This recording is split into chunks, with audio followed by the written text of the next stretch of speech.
ജാസ്നോട് last moment ആണ് ഞാൻ പറഞ്ഞത്. ടോബി തിരുവല്ലേ എത്തിയിട്ടുള്ളൂ. So thank you so much for yes, എല്ലാരും പ്രത്യേകം പ്രാർത്ഥിക്കുക. for the past few weeks we have been studying together from First Corinthians.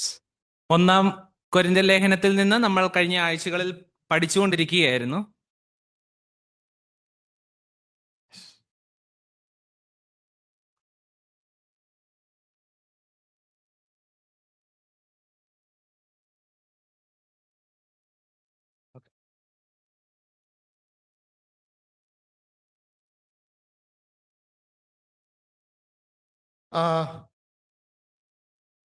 And I hope it was a very interesting class for all of us. നമുക്കെല്ലാവർക്കും വളരെ സന്തോഷമാകുന്ന ഒരു പ്രത്യേക നല്ല ക്ലാസ്സുകളായിരുന്നു പോയിക്കൊണ്ടിരുന്നത്. I listened to the last two sessions online. ഞാൻ അവസാനത്തെ 2 ക്ലാസ്സും ഞാൻ ഓൺലൈനിൽ കേൾക്കുകയുണ്ടായി. And we really thank God for all the young people that the Lord has blessed with his gift of grace to teach the assembly. ഈ സഭയെ പഠിപ്പിക്കുവാൻ യങ്ങായിട്ടുള്ള ആളുകളെ ദൈവം എടുത്ത് ഉപയോഗിക്കുന്നതിൽ ഞാൻ വളരെ സന്തോഷിക്കുന്നു. Paul is writing, and so today we are going to start with chapter 8, 9 and 10. നമ്മൾ ഇനിയുള്ള സെഷനിൽ എടുക്കാൻ പോകുന്നത് 8, 9, 10 അധ്യായങ്ങളെ കുറിച്ചാണ്. 1 കൊരിന്ത്യർ. And today I am not going right into chapter 8. What we want to do is a little bit of recap of what we have, where we are so far. ഇന്ന് 8ാം അധ്യായത്തിൽ കയറുന്നതിന് മുമ്പേ നമ്മൾ ഇതുവരെ പഠിച്ചതിനെ കുറിച്ച് നമ്മൾക്കൊന്ന് ചിന്തിച്ചിട്ട് മുമ്പോട്ട് പോകാം. And then we will do a small introduction about the context of chapter 8. അതിനുശേഷം നമുക്ക് 8ാം അധ്യായത്തിന്റെ ഒരു ചെറിയ ഒരു ഇൻട്രൊഡക്ഷൻ തന്നതിന് ശേഷം നമുക്ക് നോക്കാം. So Paul is writing to the church at Corinth. Paul ഈ ഗ്രന്ഥം എഴുതുന്നത് കൊരിന്ത്യ സഭയ്ക്ക് വേണ്ടിയിട്ടാണ്. Where is Corinth? So since it is a recap, we will ask questions. ഇതൊരു റീക്യാപ്പ് ആയതുകൊണ്ട് നിങ്ങളോട് ചോദ്യം ഉണ്ടാകും. എവിടെയാണ് കൊരിന്ത്യ സഭ? Where is Corinth? എവിടെയാണ് കൊരിന്ത് Today's world. ഇന്നത്തെ കാലത്ത്?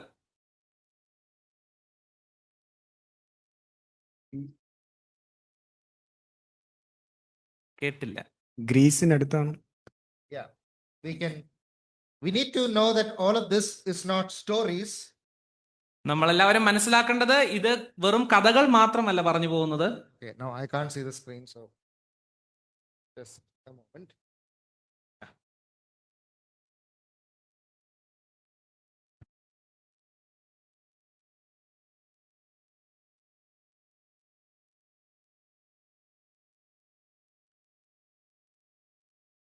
Okay, what is this?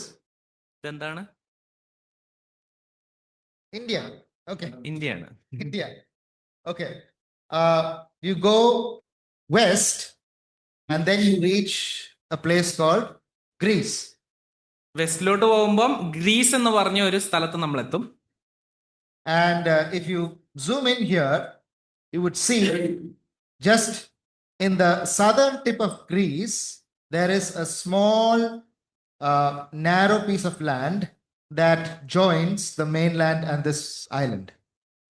നമ്മൾ അത് സൂം ചെയ്ത് പോകുമ്പോൾ അവിടെ ഒരു ചെറിയ ഐലൻഡ്, അതുമായിട്ടൊരു കണക്ഷൻ നമുക്ക് കാണാൻ സാധിക്കുന്നുണ്ട്. And it is in this small piece of land that we have the city of Corinth. എന്നാൽ ആ ചെറിയ കണക്ഷൻ വരുന്ന ആ ഒരു ചെറിയ ഏരിയയാണ് കൊരിന്ത് എന്നുള്ളത്. So you can see Corinth, that is already there on today's map as well. ഇന്നത്തെ മാപ്പിലും കൊരിന്ത് എന്നുള്ളത് മെൻഷൻ ചെയ്തിട്ടുണ്ട്. So that is the place where the Apostle Paul worked and an assembly was formed. അവിടെ തന്നെയാണ് പൗലോസ് വേല ചെയ്യുകയും അവിടെ ഒരു സഭ രൂപീകരിക്കപ്പെടുകയും ചെയ്യുന്നതായിട്ട്. So this small piece of land going from this sea to this sea is only 8 kilometers long maximum. നമ്മൾക്ക് ഈ ചെറിയ പോർഷൻ ഓഫ് ലാൻഡ് കാണുന്നില്ലേ, അതിൽ നിന്ന് ഒരു കടലിൽ നിന്ന് ഇപ്പുറത്തെ കടലിലോട്ട് ആകെ 8 കിലോമീറ്റർ മാത്രമേ ദൂരമുള്ളൂ. Which means from here to Ernakulam South. That's it. ഇവിടുന്ന് എറണാകുളം സൗത്ത് വരെ പോകുന്ന അത്രയും ദൂരമേ ഉള്ളൂ. And if you look, for all the sea passengers, for all the commercial goods that are transported by ship, it comes here, it goes through Corinth and goes to the side. നമുക്ക് ഇപ്പം logistic പരമായ എന്തെങ്കിലും സാധനങ്ങൾ എത്തിക്കുവാണെങ്കിലും കടലിൽ ഒരു കരയോളം എത്തിയിട്ട് അവിടെ നിന്ന് കൊരിന്ത്യർ കയറി ഇറങ്ങിയിട്ട് അടുത്ത കപ്പൽ കയറിയാണ് പോയിക്കൊണ്ടിരിക്കുന്നത്. And also to go from the capital of Athens, that is capital of Greece is Athens, to the remaining part of Greece, you have to go through this place. ഈ എയ്തൻസ് എന്ന് പറയുന്നതാണ് ഗ്രീസിലെ ക്യാപിറ്റല്. അവിടെ നിന്നും എന്തെങ്കിലും ഇപ്പുറത്ത് സൗത്തേൺ വശത്തോട്ട് പോകണമെങ്കിലും അതും കൊരിന്ത്യൻസിലൂടെ തന്നെ കൊരിന്തിക്കൂടെ കയറി പോകാൻ പറ്റത്തുള്ളൂ. So what happens to Corinth then? അപ്പൊ കൊരിന്തിന് എന്ത് പറ്റും? It becomes a big commercial city. അതൊരു വലിയ കച്ചവട സ്ഥലമാകും. Yeah, so when I came back last week from the US, we came via Qatar, via Doha. ഞാൻ ലാസ്റ്റ് അമേരിക്ക പോയി തിരിച്ചു വന്നപ്പോൾ ഞാൻ ഖത്തർ കണക്ഷൻ കൂടിയാണ് വന്നത്. Emirates and Qatar Airways are very flourishing, budding airlines. എമിറേറ്റ്സും ഖത്തർ എയർവേസും എന്ന് പറഞ്ഞ രണ്ട് എയറോപ്ലെയിൻ സർവീസ് ചെയ്യുന്ന കമ്പനി, ഇവരാണ് പോപ്പുലർ ആയിട്ടുള്ള ഒരു airlines. And the reason why these two places are very popular is not because so many people go to Doha or go to Dubai. It is because it is one of the main transit points in the world. ഈ ലോകത്തിൽ തന്നെ connect ചെയ്യാൻ പറ്റുന്ന രണ്ട് points ആയതുകൊണ്ടാണ് ഇവരുടെ flight കാര്യങ്ങളൊക്കെ കുറച്ച് പോപ്പുലർ ആയിട്ട് നിൽക്കുന്നത്. അതുകൊണ്ടാണ് അവിടെ കണക്ഷൻ ഫ്ലൈറ്റ്സ് കൂടുതൽ ആ ഏരിയയിൽ വന്നിട്ട് വേറെ എങ്ങോട്ടേലും പോകുന്നത്. And so similarly, the city of Corinth was also a very it's a transit place for so many different people, for so many different kinds of people. അതുപോലെ തന്നെ ഈ കൊരിന്തും ട്രാൻസ്പോർട്ട് ചെയ്യാനാണേലും എല്ലാ കാര്യത്തിനും ഒരു മിഡ് പോയിന്റ് ആയിട്ട് നമുക്ക് പറയാൻ പറ്റുന്നതാണ് കൊരിന്ത് സ്ഥലവും. And so that is why it was very popular as a commercial city. അതുകൊണ്ടാണ് ഇത് കൊമേഴ്ഷ്യൽ കച്ചവടമല്ലേ, വാണിജ്യ സ്ഥലമായി ഈ കൊരിന്തിനെ പറയാൻ സാധിക്കുന്നതും അതുകൊണ്ട് തന്നെയാണ്. So because there were so many different kinds of people coming from so many different backgrounds in Corinth, അവിടെ പല തരത്തിലുള്ള ആളുകൾ ആ സഭയിൽ ആ കൊരിന്തിൽ ഉള്ളത് കൊണ്ട് തന്നെ Corinth had a very large population. അവിടെ വളരെയധികം ജനസംഖ്യയുണ്ട്. So it's estimated that around that time there were around 5 million people living, or 500,000 people living in Corinth. അവിടെ 500,000 അവിടെ 5 ലക്ഷത്തോളം ആളുകൾ ആ സമയത്ത് ജീവിച്ചിരുന്നു എന്നാണ് നമുക്ക് മനസ്സിലാക്കാൻ സാധിക്കുന്നത്. കാരണം അവിടെ കൂടുതൽ കൊമേഴ്ഷ്യൽ സിറ്റി ആയതുകൊണ്ട്. To give you a scale, that was the population of Kochi Corporation in the last census, 2011. 2011 കൊച്ചിയിലെ സെൻസസിന്റെ നമ്പരോടൊത്ത് തന്നെയാണ് കൊരിന്ത്യൻസിലെ അന്നുണ്ടായിരുന്ന ആളുകൾ. So you can imagine how big and popular that place is. അപ്പൊ നമുക്ക് മനസ്സിലാകും അന്ന് അത്ര ഉണ്ടെങ്കിൽ അത് എത്രമാത്രം വലിയൊരു വാണിജ്യ സ്ഥലമായിരുന്നു എന്ന്. And Corinth was a very morally corrupt place. അവിടെ നിയമപരമായും സാൻമാർഗികമായും വളരെ മോശമായിട്ടുള്ള ആളുകൾ ഉണ്ടായിരുന്ന സ്ഥലമാണ് കൊരിന്ത്യർ. There was partying, drunkenness and all sorts of immoral activity going on. കള്ളുകുടിയും മോശമായിട്ടുള്ള കാര്യങ്ങളും ഇമ്മോറൽ ആയിട്ടുള്ള വളരെ തെറ്റുകളും നടന്നുകൊണ്ടിരിക്കുന്ന ഒരു സ്ഥലമാണ് കൊരിന്ത്യർ. They had many gods. അവർക്ക് വളരെയധികം ദൈവങ്ങളുണ്ട്. Because Corinth was part of which culture? The Greek culture. കാരണം അവർ എന്ത് കൾച്ചറാണ് ഫോളോ ചെയ്യുന്നത്? ഗ്രീക്കിന്റെ കൾച്ചർ തന്നെയാണ് ഫോളോ ചെയ്യുന്നത്. And one of the main gods or goddess of Corinth was the multiple times Ajuchan and Toby has said. അവിടെയുള്ള ഏറ്റവും വലിയ ദേവത ഏതാണെന്ന് അജോച്ചനും ടോബിച്ചനും കുറെ തവണ പറഞ്ഞിട്ടുണ്ട്. അതെന്തായിരുന്നു? Yes. Ashtamichira. It was the goddess Aphrodite. ആഫ്രോഡൈറ്റ് എന്നുള്ള ഒരു ദേവതയാണ് അത്. It was the goddess of love and lust. അത് സ്നേഹത്തിന്റെയും കാമത്തിന്റെയും ഒരു ദേവതയാണ്. So that is why you can imagine the condition, the moral condition even of the gods that were there in the city of Corinth. ആ സ്ഥലത്തിലുള്ള ദൈവങ്ങൾ വരെ മോശമായിട്ടുള്ള നിലയിൽ കാണുമ്പോൾ നമുക്കറിയാം അത് എത്രമാത്രം മോശമായിട്ടുള്ള ഒരു സ്ഥലമാണെന്ന്. When Paul visited Corinth and did a missionary work there, at that time Corinth was under whose authority? കൊരിന്ത്യരില് പൗലോസ് വേല ചെയ്യുന്ന സമയത്ത് അത് ഏതിന്റെ കൺട്രോളിലായിരുന്നു? ഏത് സാമ്രാജ്യത്തിന്റെ കീഴിലായിരുന്നു?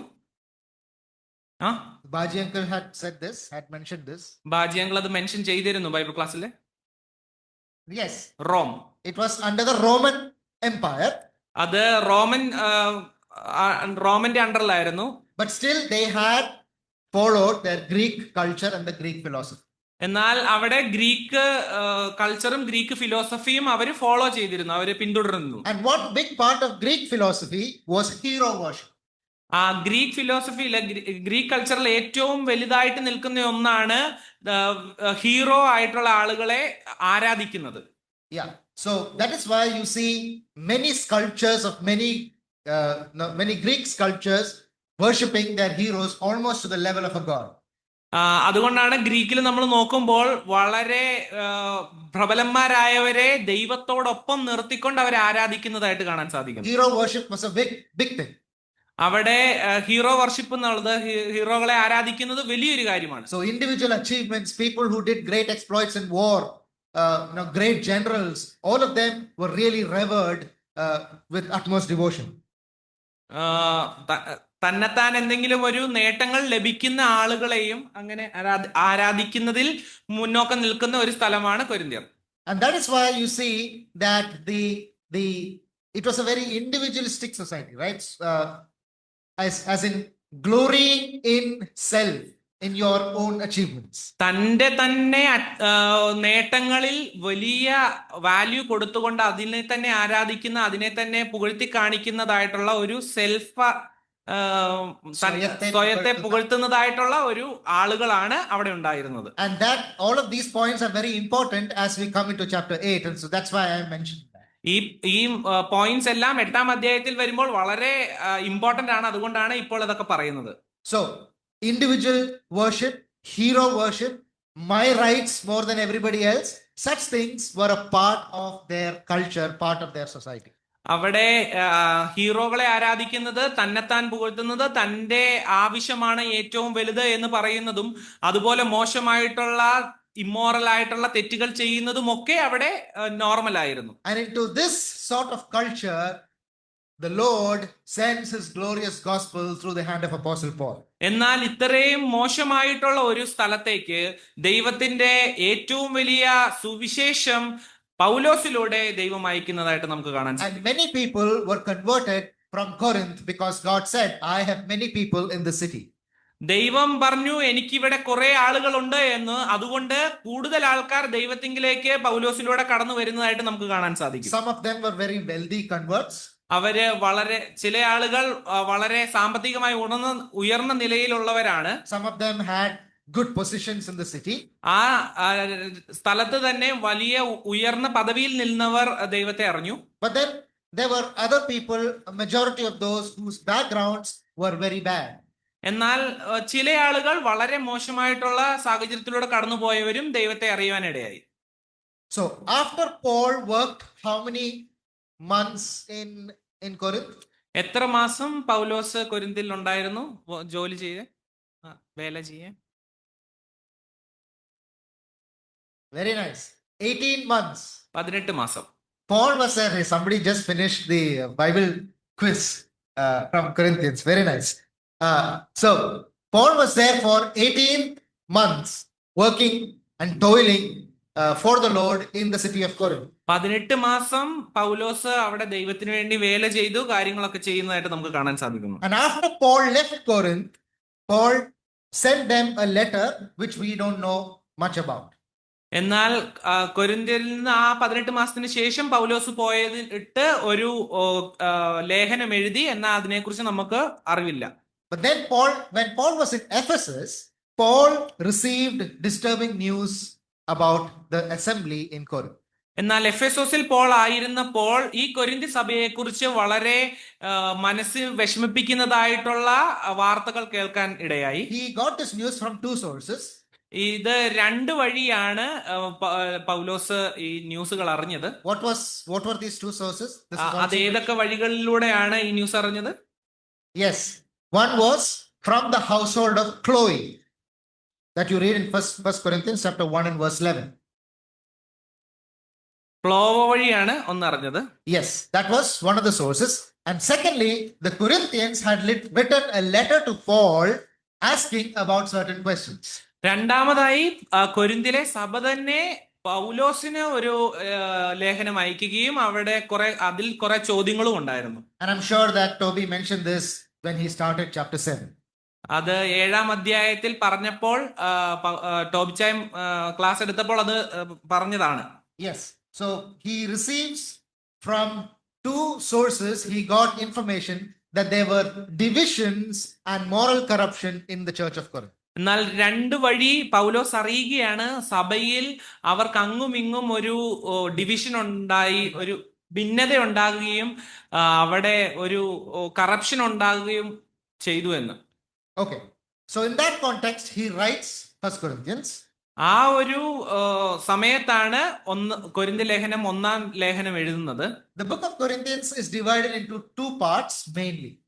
കൊരിന്ത്യർ ലേഖനം മെയിനായിട്ട് രണ്ടായിട്ടാണ് ഡിവൈഡ് ചെയ്തിരിക്കുന്നത്. What were the two issues in Corinth? What I just mentioned there. We have division and moral corruption. ഏതൊക്കെയാണ് ആ രണ്ട് കാര്യങ്ങൾ? അവിടെ ഭിന്നത ഉണ്ടായിരുന്നു, അവിടെ മോറൽ കറപ്ഷൻ ഉണ്ടായിരുന്നു. And then there were questions. അവിടെ വളരെയധികം ചോദ്യങ്ങളും അവർക്കുണ്ടായിരുന്നു. So Corinthians is divided, 1 Corinthians is divided into two sections. We have the first section from chapter 1 to chapter 6, which is about reproof.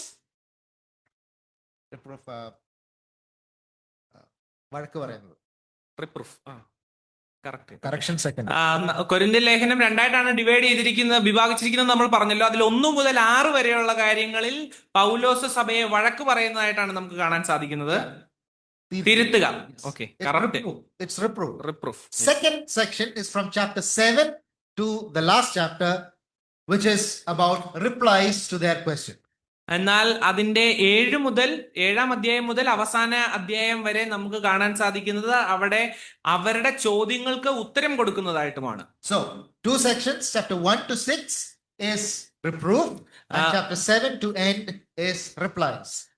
Chapter 1-ാം അധ്യായം തൊട്ട് 7-ാം അധ്യായം വരെ അവരെ തിരുത്തുന്നതും 6 വരെ തിരുത്തുന്നതും 7 മുതൽ അവസാന അധ്യായം വരെ അവർക്ക് അവരുടെ ചോദ്യങ്ങൾക്ക് ഉത്തരം കൊടുക്കുന്നതുമായിട്ട് നമുക്ക് കാണാൻ സാധിക്കും. Yes, and in all of this, throughout this book, Paul is bringing them back to a central point, Christ and the cross and the gospel.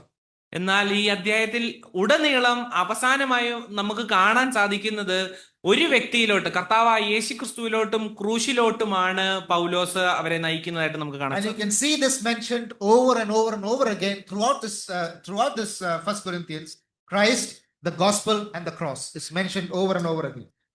1-ാം കൊരിന്ത്യർ ലേഖനത്തിൽ എപ്പോഴും നമുക്ക് വീണ്ടും വീണ്ടും കാണാൻ സാധിക്കുന്നത് കർത്താവായ യേശുക്രിസ്തുവും സുവിശേഷവും അതുപോലെ കുരിശും തന്നെയാണ് എപ്പോഴും പൗലോസ് പറഞ്ഞുകൊണ്ടിരിക്കുന്നതായിട്ട് കാണും. In the first part we have reproof.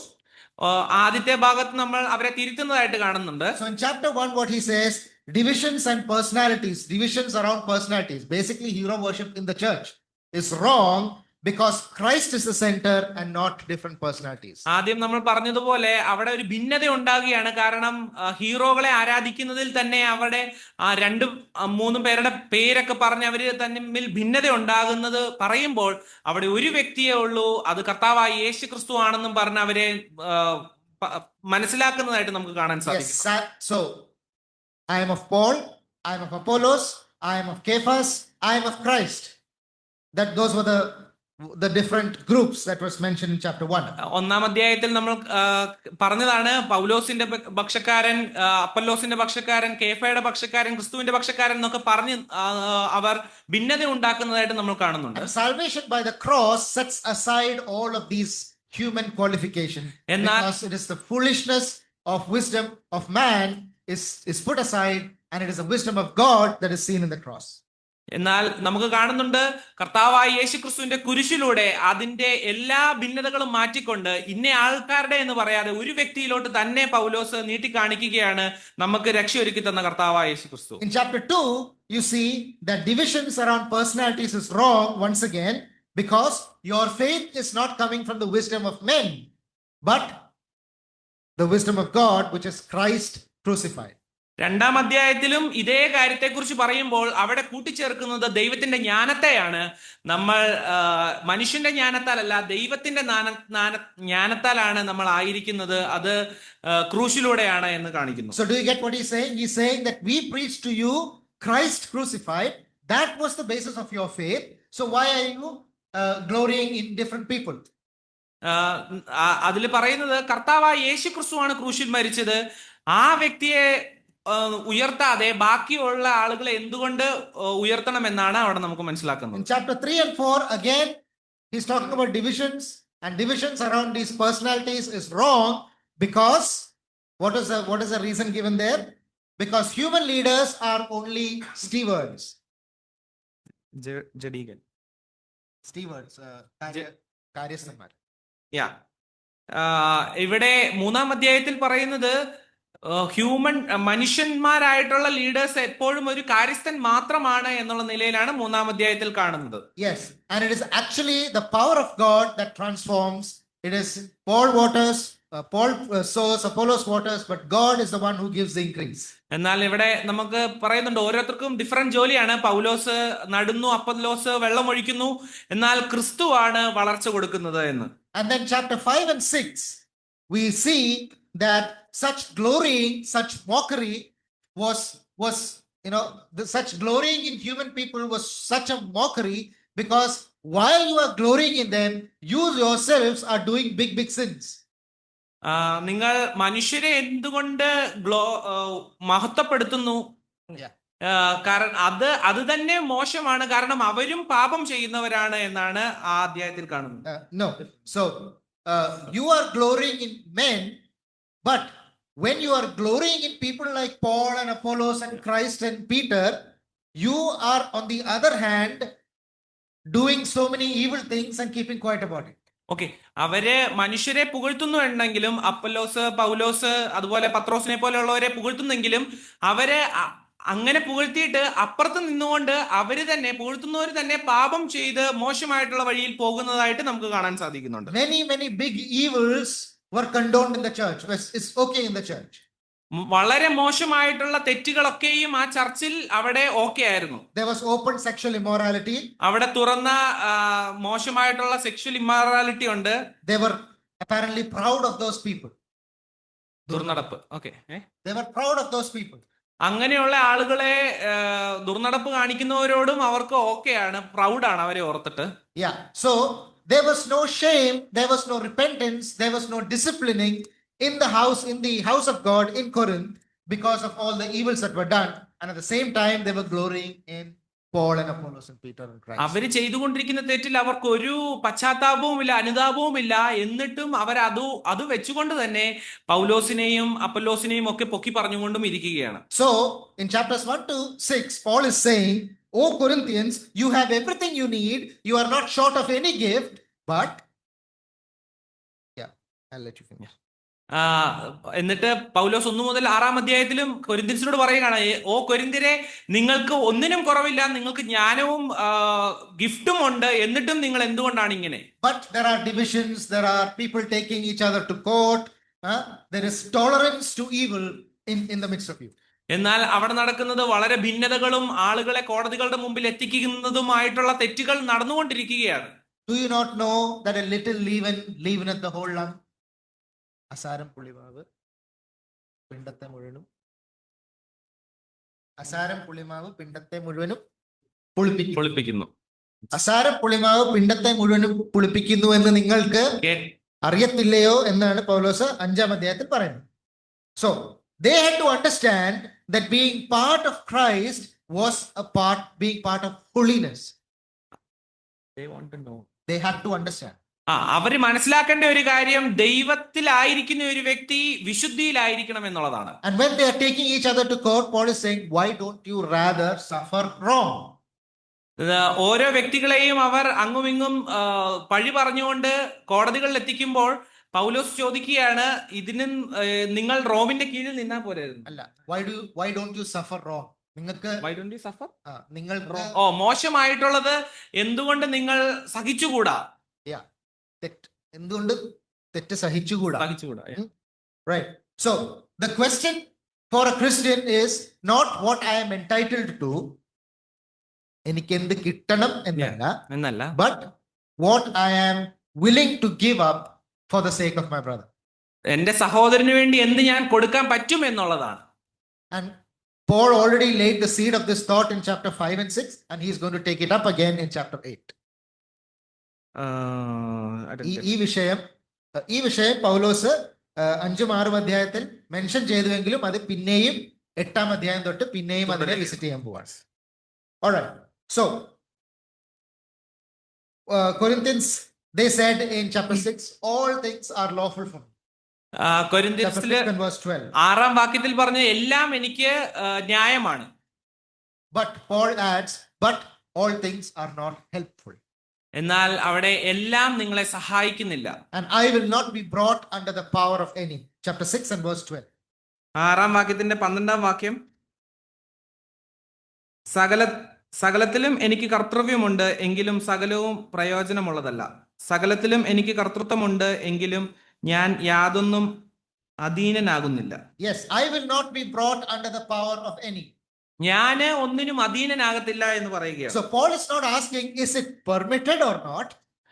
ഇത് നിങ്ങൾക്ക് അനുവദിച്ചിട്ടുണ്ടോ ഇല്ലയോ എന്നല്ല ചോദിക്കുന്നത്. Paul is saying, ask the question, is it beneficial for me? Is it helpful for others?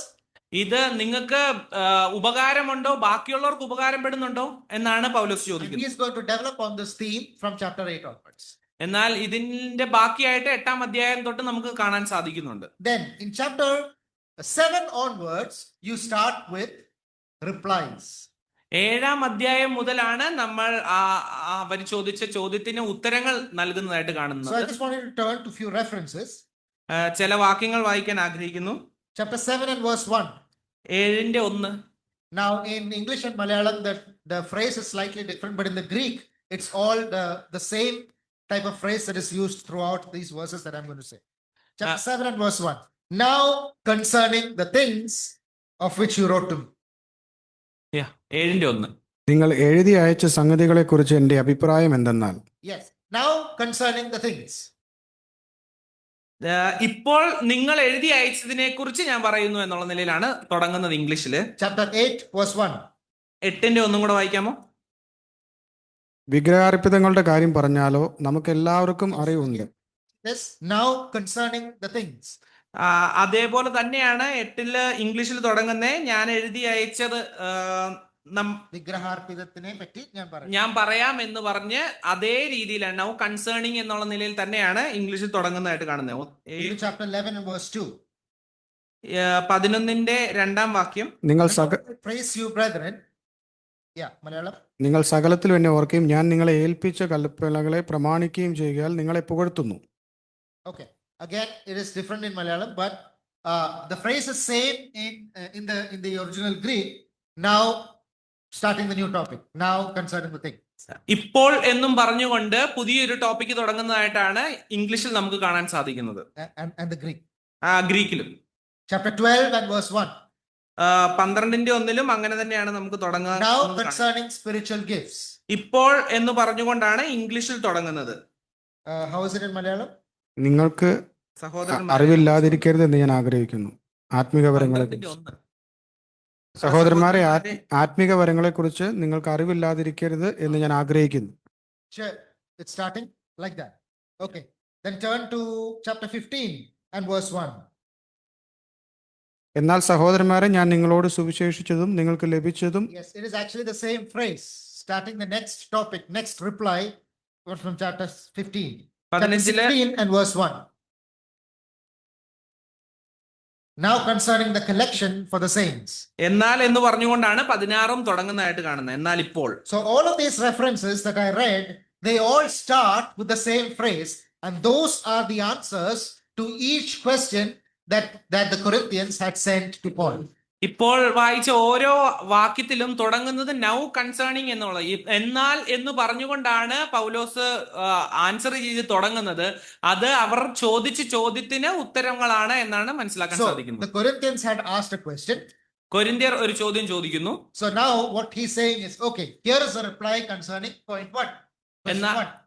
അപ്പോൾ ഒരു ചോദ്യം ചോദിക്കുമ്പോൾ പൗലോസ് പറയാണ് എന്നാൽ ഇതിന്റെ ഉത്തരം എന്നുള്ള നിലയിൽ അങ്ങനെ പറഞ്ഞു പോവുകയാണ്. So the first answer was regarding marriage and celibacy that Toby covered in the last 2 weeks. ആദ്യത്തെ ക്വസ്റ്റ്യൻ എന്ന് പറഞ്ഞാൽ വിവാഹവും വിവാഹമോചനവും തമ്മിലുള്ളതാണ്.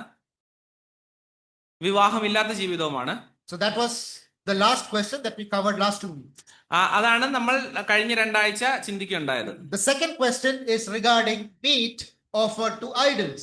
Is it okay for a believer to eat meat that was sacrificed to idols? ശബദാർപ്പിതം കഴിക്കുന്നത് ഒരു വിഗ്രഹാർപ്പിതം കഴിക്കുന്നത് വിഹിതമാണോ എന്നുള്ള നിലയിലാണ് രണ്ടാമത്തെ ചോദ്യം ചോദിക്കുന്നത്. അതിന്റെ ഉത്തരം അങ്ങനെയാണ്. And the answer begins from chapter 8 onwards. 8, 9 and 10 is an answer to that question. 8, 9, 10 അധ്യായങ്ങളിൽ നമ്മൾക്ക് കാണുന്നത് അതിന്റെ ഉത്തരമാണ്. Chapter 11 onwards, you see the answer to how you must behave in the house of God, in the assembly. ദൈവത്തിന്റെ സഭയിൽ എങ്ങനെ പെരുമാറണം എന്നുള്ളതിനെ കുറിച്ചാണ് 11 അധ്യായം മുതൽ നമുക്ക് കാണാൻ സാധിക്കുന്നത്. Especially with regard to the Lord's Supper. പ്രത്യേകാൽ കർത്തൃമേശയുമായി ബന്ധപ്പെട്ട്.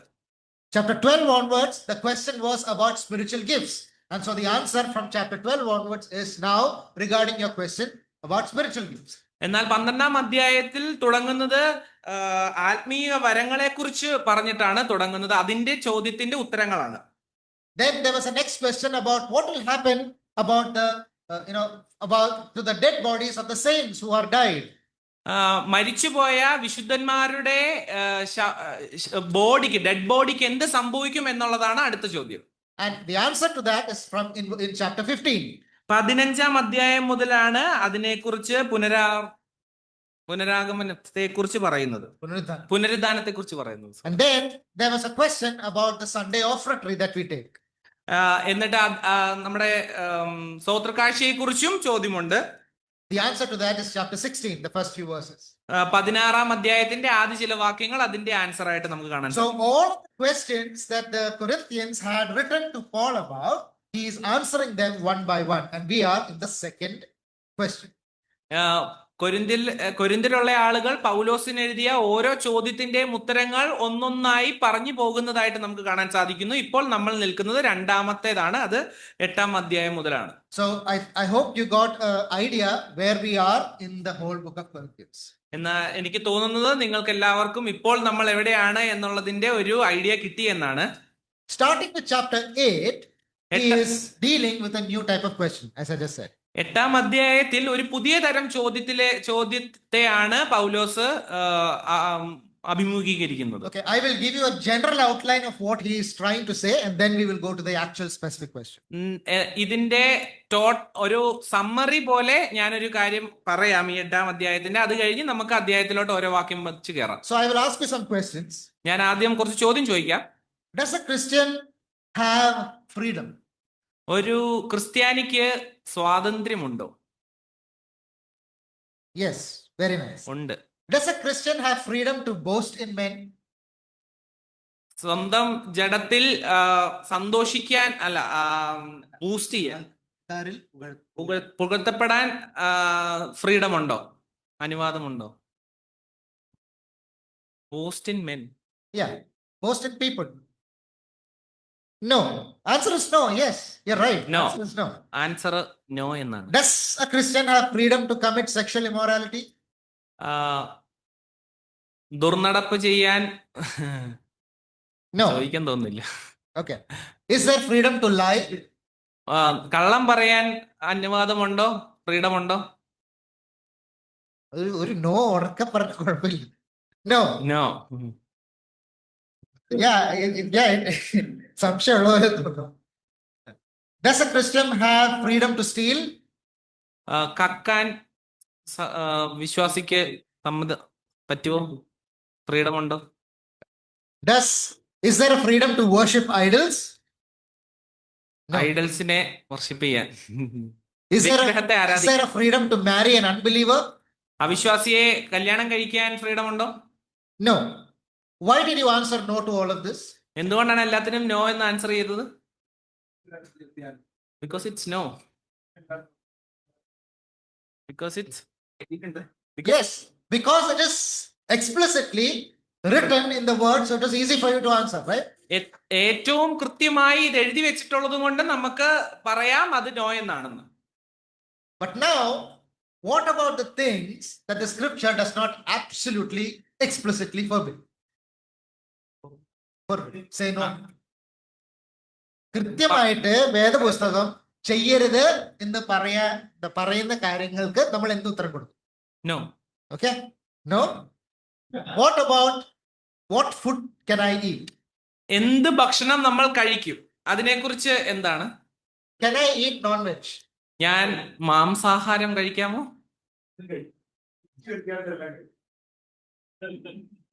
തിരിച്ച് What about attending social functions? സാമൂഹികമായിട്ടുള്ള ഒരു പരിപാടിയിൽ പങ്കെടുക്കുന്നതിനെ കുറിച്ച് എന്താണ് നിങ്ങളുടെ അഭിപ്രായം? That is the answer. He said yes and no. അതാണ് ഉത്തരം, യെസും നോയും. In some situations it is yes, in some situations it is no. ചില കാര്യത്തിൽ യെസ് എന്നും ചില കാര്യത്തിൽ നോ എന്നുമാണ്. What about choosing which type of dress I can wear? ഏത് തരം വസ്ത്രം ഞാൻ ധരിക്കണം എന്നുള്ള കാര്യത്തിൽ എങ്ങനെയാണ്? Okay, so that is a diplomatic answer, right? ഏത് രാജ്യത്തിന്റെ മാന്യത? Yeah, that's a good question. See. Okay, so this is exactly the problem that I wanted to state. There are some things that the scripture is not black and white about. Yes or no is not directly said in the scripture. ചില കാര്യത്തിൽ yes നോയ എന്ന് പൂർണ്ണമായും പറയാത്ത ചില situations ഉണ്ട് And that ബൈബിളിൽ. is the type of situation that the Apostle Paul is now going to address from chapter 8 on. 8-ാം അധ്യായത്തിൽ അങ്ങനത്തെ ചില ചോദ്യങ്ങൾക്കാണ് പൗലോസ് ഉത്തരം ചെയ്യാൻ പോകുന്നത്. So the immediate problem in the Corinthian church was, is it okay to eat food that was sacrificed to idols? വിഗ്രഹാർപ്പിതം വെച്ചിരുന്ന ഭക്ഷണം കഴിക്കുന്നത് ശരിയാണോ തെറ്റാണോ എന്നുള്ളതാണ് കൊരിന്ത്യ സഭയ്ക്ക് അറിയേണ്ടതായിട്ടുള്ള ഒരു ചോദ്യത്തിന്റെ ഉത്തരം. An example in our situation here. ഇപ്പൊ നമ്മുടെ സിറ്റുവേഷൻ വെച്ചിട്ട് പറയുകയാണെങ്കിൽ, In my office, after people go to Shabrimala, they come and they bring what? They bring the Sabarimala payasam. പോയിട്ട് ആൾക്കാർ എന്തുകൊണ്ടുവരും? ഒരു പായസം കൊണ്ടുവരും. This payasam is special because it is blessed by the deity there. അവിടുത്തെ ദൈവത്താൽ അനുഗ്രഹിക്കപ്പെട്ടതാണ് എന്ന് പറഞ്ഞിട്ടാണ് അവർ കൊണ്ടുതരുന്നത്. Okay, in reality we don't know, but this is what is claimed and that is what people believe. അതാണ് അവർ വിശ്വസിക്കുന്നതും അവർ പറയുന്നതും. സത്യം എന്താണെന്ന് നമുക്കറിയില്ല. And if you give it to people who believe in that deity, they eat it with great respect. എന്നാൽ അത് വിശ്വസിക്കുന്ന ഒരു വ്യക്തിക്ക് അത് കൊടുക്കുകയാണെങ്കിൽ അവർ അത് വളരെ ഭക്തിയോടെയാണ് അത് കഴിക്കുന്നത്. Some prasadam or things like that are offered to idols. For us it may be just food or laddu, especially when you go to the North India. But if they give that to you, is it wrong for you to eat it or is it right? എന്നാൽ north ഇന്ത്യയിലൊക്കെ പോയ ചില ലഡു ഒക്കെ അവരുടെ ദൈവങ്ങൾക്ക് അർപ്പിച്ചത് നമ്മൾക്ക് തരുന്നുണ്ട്. എന്നാൽ അത് തിന്നുന്നത് ശരിയാണോ തെറ്റാണോ? They do it as a mark of great respect because they don't give that to everybody. അത് അവര് നമുക്ക് തരുന്നത് തന്നെ വലിയൊരു ബഹുമാനത്തോടെയാണ്. അത് എല്ലാവർക്കും അവരങ്ങനെ കൊടുക്കാറുമില്ല. അത് ശരിയാണോ തെറ്റാണോ? അതിന്റെ തന്നെ അങ്കിളിന് എല്ലാം ബൈബിളും അറിയാവുന്നുണ്ടോ? വേറെ ആരെങ്കിലും പറയാ? So yes and no. the answer is, we will find out the answer. We will find out the answer from the word of God. But I want you to notice that these types of questions may not always have a yes or no on the face value. എന്നാൽ ഇതിന്റെ answer നമ്മൾ ഇനി മുമ്പോട്ട് പോകുമ്പോൾ മനസ്സിലാക്കും. എന്നാലും ഇതില് ഒരു യെസും നോയും നമുക്ക് പറയാൻ പറ്റത്തില്ല. But the principle behind the question is very relevant to us. എന്നാൽ ഇതിന്റെ അടിസ്ഥാനമായിട്ടുള്ളത് വളരെ റെലവന്റ് ആണ് നമുക്ക്. We may find the same question or a same type of question given to us in our lives. നമ്മുടെ ജീവിതത്തിലും ഇതുപോലത്തെ അല്ലെങ്കിൽ ഇതുപോലത്തെ തന്നെ ചോദ്യങ്ങൾ നമ്മുടെ ജീവിതത്തിലും വന്നേക്കാം. Can I watch this movie or can I watch this series? എനിക്ക് ഈ സീരിയല് കാണാമോ, എനിക്ക് ഈ സിനിമ കാണാമോ എന്നുള്ള നിലയിലൊക്കെ. Can I listen to this type of music? എനിക്ക് ഇങ്ങനത്തെ ഈ തരത്തിലുള്ള പാട്ടുകൾ കേൾക്കുന്നത് കുഴപ്പമുണ്ടോ എന്ന്. Can I go to a specific type of musical concerts? എനിക്ക് ഇങ്ങനത്തെ മ്യൂസിക് കോൺസേർട്ടിന് പോകുന്നത് കൊണ്ട് കുഴപ്പമുണ്ടോ? Can I drink beer if I don't get drunk? ഞാൻ മത്ത് പിടിക്കാതെ എനിക്ക് ബിയർ കുടിക്കുന്നതുകൊണ്ട് കുഴപ്പമുണ്ടോ? Can I participate in certain social activities? ഞാൻ ചില സാമൂഹിക മീറ്റിങ്ങുകൾക്കൊക്കെ പോകുന്നതുകൊണ്ട് കുഴപ്പമുണ്ടോ? What can I post on my social media? എന്താണ് എന്റെ സോഷ്യൽ മീഡിയാസിൽ എനിക്ക് പോസ്റ്റ് ചെയ്യാൻ പറ്റുന്നത്? Can I dress up in certain particular ways? എനിക്ക് ചില രീതികളിൽ എനിക്ക് വസ്ത്രം ധരിക്കുന്നതുകൊണ്ട് കുഴപ്പമുണ്ടോ? Basically, can I participate in things that other Christians may find questionable? മറ്റ് ക്രിസ്ത്യാനികൾ ചോദ്യം ചെയ്യുന്നതായിട്ടുള്ള ചില പരിപാടികളിൽ എനിക്ക് പങ്കെടുക്കാമോ? If the Bible does not explicitly say that you should not do this or you should do this, in those cases, how will you answer? എന്നാൽ ബൈബിളിൽ കൃത്യമായി ഇത് ചെയ്യരുത്, ഇത് ചെയ്യണം എന്നുള്ള നിലയിൽ പറയാത്തതായിട്ടുള്ള കാര്യത്തിൽ നമ്മൾ എങ്ങനെ ആൻസർ ചെയ്യും? If scripture does not say no to it, and if personally I don't have a problem to it, if somebody else has a problem to it, should I not do it? ഈ ബൈബിളിൽ ഇങ്ങനെ പറഞ്ഞിട്ടില്ല, എന്നാൽ എനിക്കും ഇത് ചെയ്യുന്നതുകൊണ്ട് കുഴപ്പമില്ല, എന്നാൽ മറ്റൊരു വ്യക്തിക്ക് അത് താല്പര്യമില്ല എങ്കിൽ അത് എങ്ങനെയാണ് ചെയ്യേണ്ടത്? Yeah, it is easy to say that, but when we get into the situation, that is when the old man comes in. അങ്ങനെ പറയാൻ നമുക്ക് എളുപ്പമാണ്, പക്ഷേ എന്നാൽ അങ്ങനത്തെ ഒരു സിറ്റുവേഷൻ വരുമ്പോൾ നമ്മളുടെ ഉള്ളിലുള്ള പഴയ മനുഷ്യൻ അങ്ങ് എണീറ്റ് വരും. Yes, the Corinthians were facing such a problem. എന്നാൽ കൊരിന്ത്യയിലുള്ള ആളുകളും ഇങ്ങനത്തെ ചില ചോദ്യത്തിലൂടെ കടന്നു പോവുകയാണ്. There were two types of people there. അവിടെയും രണ്ട് തരത്തിലുള്ള ആളുകളുണ്ട്. And there, I'm primarily going to deal with a specific question that the Corinthians had. But as we study this passage, we will also look at the principles that the Apostle Paul is stating so that we can answer such questions in our life as well. ഇവിടെയും രണ്ട് തരത്തിലുള്ള ആളുകളുണ്ട്. അപ്പോൾ അവരോട് ചോദിച്ചപ്പോഴും പൗലോസ് അവരോട് പറയുന്നതായിട്ടുള്ള ചില അടിസ്ഥാനമായിട്ടുള്ള ചില കാര്യങ്ങളുണ്ട്. അതാണ് നമുക്ക് ഇനിയുള്ള കാര്യങ്ങളിൽ മനസ്സിലാക്കാൻ പോകും. So the Christians had just not moved from one religion to the other. That is not all that happened there. The Corinthians did not just move from their old religion to the new religion. അവിടെയുള്ള കൊരിന്ത്യൻസിലുള്ള ആളുകൾ ഒരു മതത്തിൽ നിന്ന് മറ്റൊരു മതത്തിലോട്ട് അങ്ങനെ മാറി നിൽക്കുന്നതായിട്ടല്ല. They were living as a Christian in a society that was saturated with idol worship. വിഗ്രഹത്തെ ആരാധിക്കുന്നതായിട്ടുള്ള ആളുകളുടെ ഇടയിൽ തന്നെ ഒരു ക്രിസ്ത്യാനിയായിട്ട് അങ്ങ് ജീവിക്കുകയാണ്. Yes. The ordinary life around them was centered around idols. അവരുടെ സാധാരണയായിട്ടുള്ള ജീവിതം എന്ന് പറഞ്ഞാൽ വിഗ്രഹത്തെ ആരാധിക്കുന്നതായിട്ടുള്ള ആളുകളുടെ കൂടെ തന്നെ അതുപോലെ തന്നെ ഇഴുകി ചേർന്നങ്ങ് ജീവിക്കുകയാണ്. You should understand this context before we read chapter 8. 8-ാം അധ്യായം വായിക്കുമ്പോൾ ഈ ഒരു അടിസ്ഥാനം നമ്മുടെ ഉള്ളിൽ ഉണ്ടാവണം. Meat was closely connected with idol worship in their society. Meat. Yes. അവിടെ ഇറച്ചി എന്നുള്ളത് Or let's say food.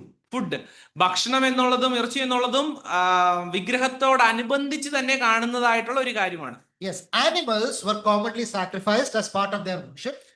അവിടെ മൃഗങ്ങളെ അവരുടെ ഒരു യാഗമായിട്ട് അങ്ങനെ അർപ്പിക്കാറുണ്ട് അവരുടെ ആരാധനയായിട്ട്. And after the animals were sacrificed, some part was fully consumed on the altar. എന്നാൽ അവിടുത്തെ ആ ആനിമൽസിനെ സാക്രിഫൈസ് ചെയ്തതിന് ശേഷം അവിടുത്തെ കുറച്ച് ഭാഗം അവിടെ ഫുള്ളി ദഹിപ്പിച്ച് കളയും. The remaining part was given to the priest.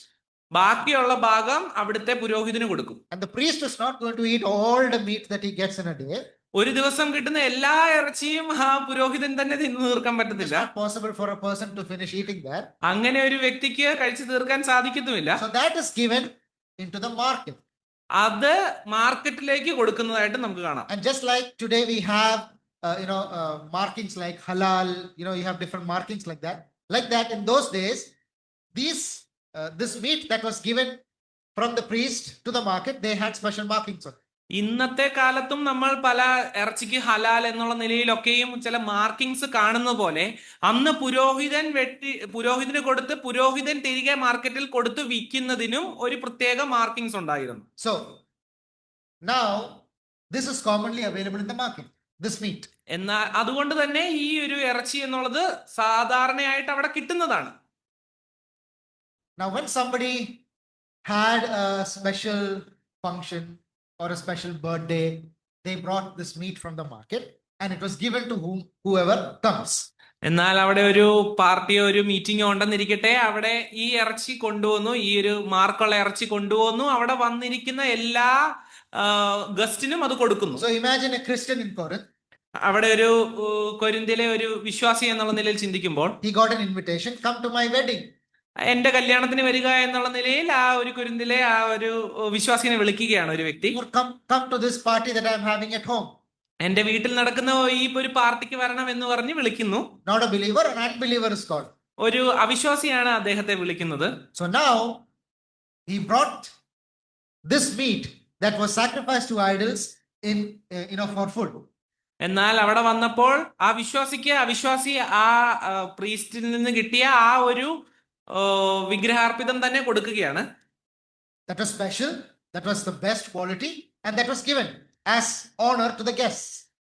അത് അവിടെ വന്ന ഗസ്റ്റിനെ ബഹുമാനിക്കുന്നു എന്നുള്ള നിലയിൽ തന്നെ ഏറ്റവും നല്ല ഹൈ ക്വാളിറ്റി ആയിട്ടുള്ള ഇറച്ചി തന്നെയാണ് ആ അദ്ദേഹത്തിന് കൊടുക്കുന്നത്.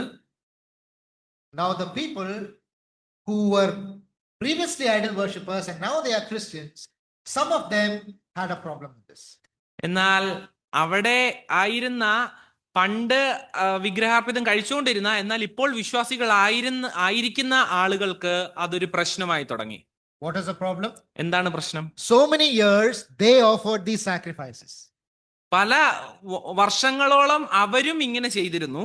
And they thought of that meat as a special blessing from their deity, from their God. അവരുടെ ദൈവത്തിൽ നിന്ന് കിട്ടിയ ഒരു വലിയ പ്രത്യേക അനുഗ്രഹം ലഭിച്ച ഒരു ഇറച്ചിയായിട്ടാണ് അവർ അതിനെ കണ്ടിരുന്നത്, ഭക്ഷണമായിട്ടാണ് അവർ അതിനെ കണ്ടിരുന്നത്. And now they are a Christian and now suddenly they see that same meat. What is the thing that is going on in their head? എന്നാൽ അപ്പോൾ അവർ ക്രിസ്ത്യാനി ആയിരിക്കുന്ന സിറ്റുവേഷനിൽ പണ്ട് കണ്ടുകൊണ്ടിരുന്ന അതേ ഇറച്ചി വിശ്വാസി ആയിരിക്കുമ്പോൾ അത് കാണുമ്പോൾ അവരുടെ തലയിൽ കൂടി എന്തായിരിക്കും പോയിക്കൊണ്ടിരിക്കുന്നത്? They were saying, "Oh, I am sinning in eating such a meat. I should not eat such a meat." എന്നാൽ അവരുടെ മനസ്സിൽ പോകുന്നത് അയ്യോ ഇത് തിന്നാൻ പാടില്ല, ഇത് തിന്നുന്നത് പാപമാണ് എന്നുള്ള നിലയിലാണ്. They had attached some other meaning to it. അവര് പണ്ട് അതിന് വളരെ വേറൊരു അർത്ഥം കൊടുത്തിരുന്നു അത് കഴിക്കുന്നത്. My God, am I doing idol worship? Am I participating in that idol worship by eating this meat? ഈ ഭക്ഷണം കഴിക്കുന്നതിലൂടെ വിഗ്രഹത്തെ ആരാധിക്കുകയാണോ ഞാൻ ചെയ്യുന്നത് എന്നുള്ള നിലയിൽ അവർ ചിന്തിക്കാൻ തുടങ്ങി.